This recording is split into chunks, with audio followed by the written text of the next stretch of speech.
একদিকে বসে পড়ত। আর আধ্যাত্মিকতার যে সমস্ত কৌশল যুবকের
অন্তরের অন্ধকার দূর করতে সাহায্য করে। বহু মানুষ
নিজস্ব অভিজ্ঞতা ও অন্তর্দৃষ্টি থেকে শেখার পরও প্রথমে গুরু বা শিক্ষক গ্রহণ করেছিলেন।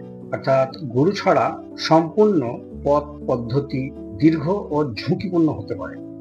কেউ কেউ নিজস্ব প্রচেষ্টা ও অধ্যয়নের ধারাতেও আলোকিত হয়নি তা নয়, কিন্তু গুরুর দিক নির্দেশন ছাড়া ভুল বিশ্বাস, অহংকার ও মানসিক বিভ্রান্তি থেকে মুক্তি পাওয়া কঠিন।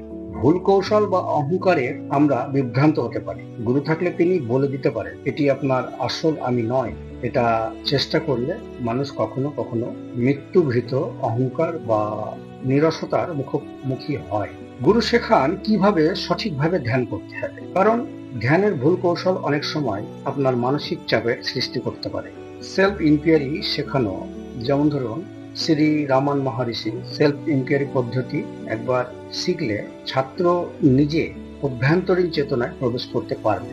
কিন্তু গুরু ছাড়া এই পদ্ধতি প্রয়োগ করা কঠিন। গুরু একজন দৃশ্যমান আয়নার মতো। আমরা যখন নিজের অহংকার বা বিভ্রান্তির মুখাপেক্ষী হই, তখন গুরু সেটি সমাধান করতে সাহায্য করে। জীবনে ভয়, রাগ, অসন্তোষ আসে, গুরু থাকলে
কাজে লাগে।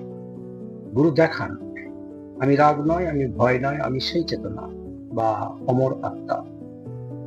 গুরুর নির্দেশনা ছাত্রকে আত্মবিশ্বাসী করে তোলে। শুধু ধ্যান বা তত্ত্ব নয়, গুরুর